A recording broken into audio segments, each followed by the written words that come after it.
bavandimwe bana b'Imana nidukundane muri Kristo. Nimuhumure bana b'Imana dusangire nk'abavandimwe kuri wa kabiri w'icyumweru gitagatifu tariki 30/2021. Isomo rya mbere mu gitabo cy'umuhanuzi Izayi umutwe wa 49 murongo wa 1 kugeza ku wa 6. Birwani munyumve bihugu byakure mu ntega amatwi, Uhoraho yampamagaye ntaravuka, ngiri mu nda ya mama izina ryanjye yararivugaga. Umuntu wanjye awugize nk'inkota ityaye, ankinga mu gacucu cy'ikiganza cye, angira nk'umwambi utyaye, ambisha mu mutana we. Yarambwiye ati, uri umugaragu wanjye, niwo nzagaragarizamo ikuzo ryanjye. Ariko njye naribwiraga nti, naruhiye ubusa, mvunwa n'ibidafite akamaro. Nyamara Uhoraho niwe uzandenganura, igihembo nagiteguriwe iruhande rw'Imana yanjye.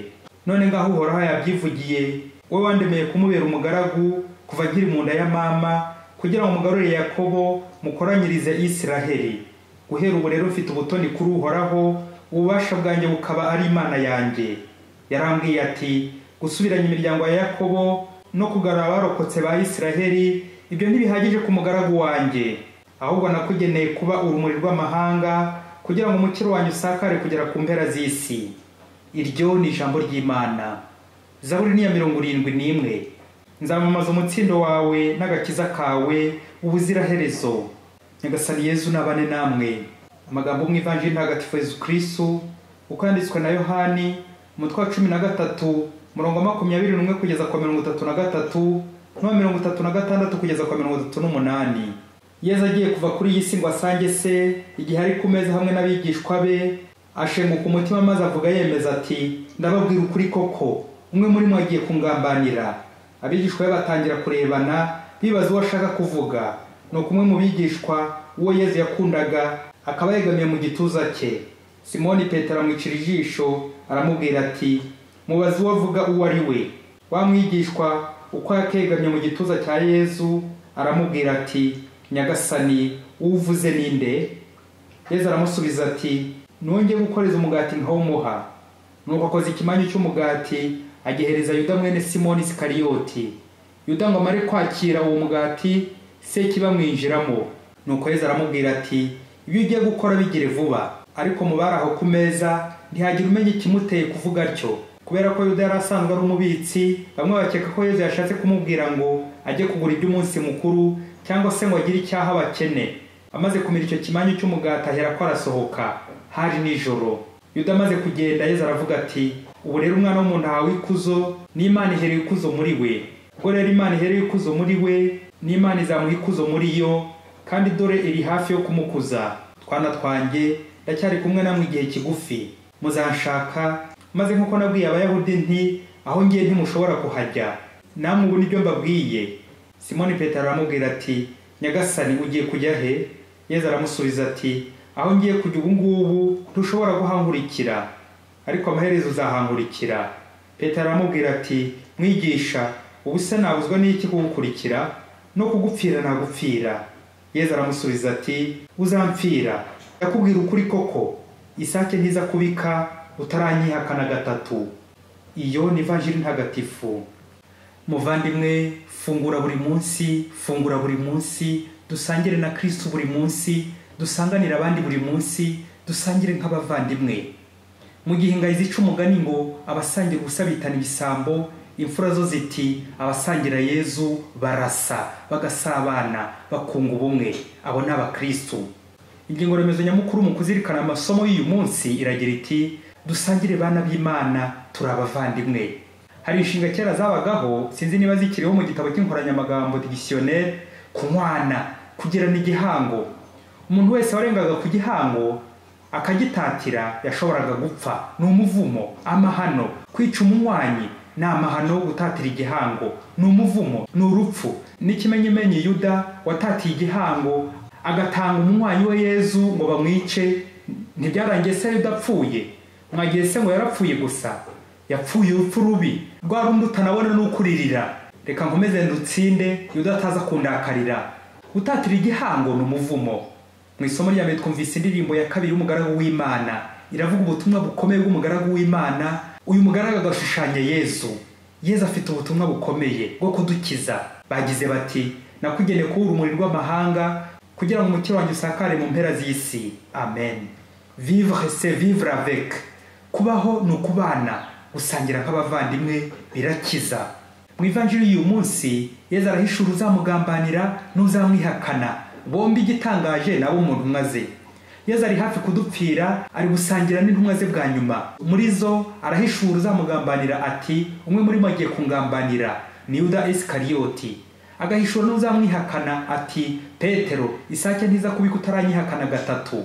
Ye baba we, tekereza nawe nk'umubyeyi umaze kugaburira abana bawe, aho kugira ngo bagushimire basubire kuvoma amazi no gutashya inkwi, ahubwo bagiye kuguhururiza bakwica. Izi ntumwa zari zo kumwihakana no kumugambanira ntabwo ari cyo zari zaratorewe ku ikubitiro. Zari zaratorewe kuba urumuri rw'amahanga, kubana na Yesu no kuzamukorera.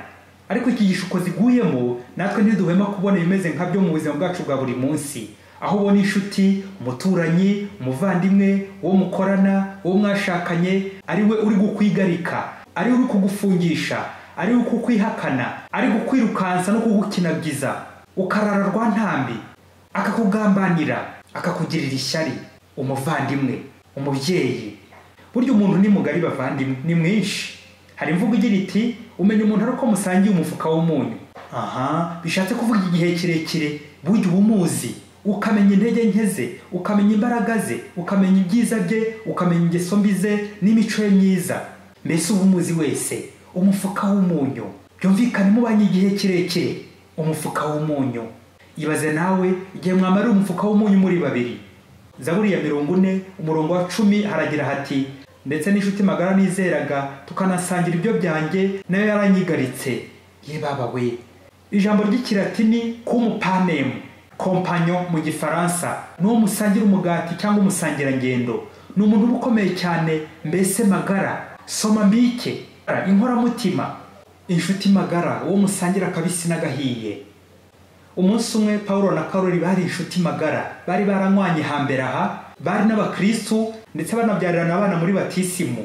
Bari bamasanzire dore ko abagore babo bombi baravukanaga. Ubwo bushuti burakomeza cyane dore ko bari baragabiranye n'inka. Ntacyo kwa Paulo bashoboraga kurya badahaye kwa Karoli, no kwa Karoli nuko ntibashoboraga kuvunura ngo kwa Paulo bayoberwe. Umunsi umwe rero abagira nabi baje guhiga Paulo ngo bamwice. Paulo abimenye ahita ahungira ku mwanya Karoli. Agezeyo Karoli amuhisha muri dushe kuko nyine bari baje bamukurikiye bari kumuhiga.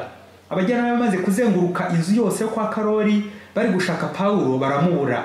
Nuko babwira Karoli bati, turabizi nta handi Paulo yari kujya kwihisha usibye hano. None rero urahitamo umuduhe utubwira ahari cyangwa tujyane inka yawe. Nuko bazitura yanka niyayihita yikurikira. Karoli abibonye yatekereza uburyo ikivuguto kitaburaga mu rugo rwe, mbese n'uburyo nta nzara yari kirango mu rugo rwe kubera iyo nka nyine. Nuko arabakurikira ati, muyimpe mbere cyahari.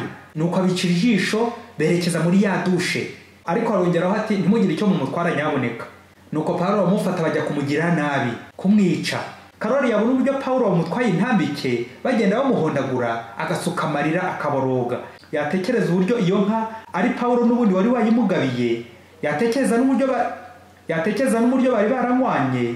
Nukongera gufata yanka niyayo arayizitura, akurikira ababicanyi ngo arebe ko byaba bigishobotse bakamurekurira umunywanyi. Ye baba we, yewe uko yakomeje birukankaho na nubanza atarabafata. Bavyeyi, mbega amahano, gutanga umuntu ugasigarana ibintu, kugurisha umuntu ugasigarana amafaranga, gukunda ibintu kurenza abantu. Amafaranga azakumarira iki mu gihe umunywanyi wawe umutanze? Amafaranga azakumarira iki mu gihe abantu bamaze? Amafaranga azakumarira iki mu gihe nta bantu ufite? Karoli, reba inshuro ugirira nabi uwakugiriye neza. Ye baba we, uzamere se nka yamba yimu wayihaye. Bavandimwe, Yesu yaduhaye byose, aduha ubuzima, aduha n'ibyo dukenera byose muri ubwo buzima. Rero ashobora kugira atya akagira akantu gatagusaba, yewe ntube wamwereka n'inyinya ukabingayi, aho kumuha ukamugabiza abamwica.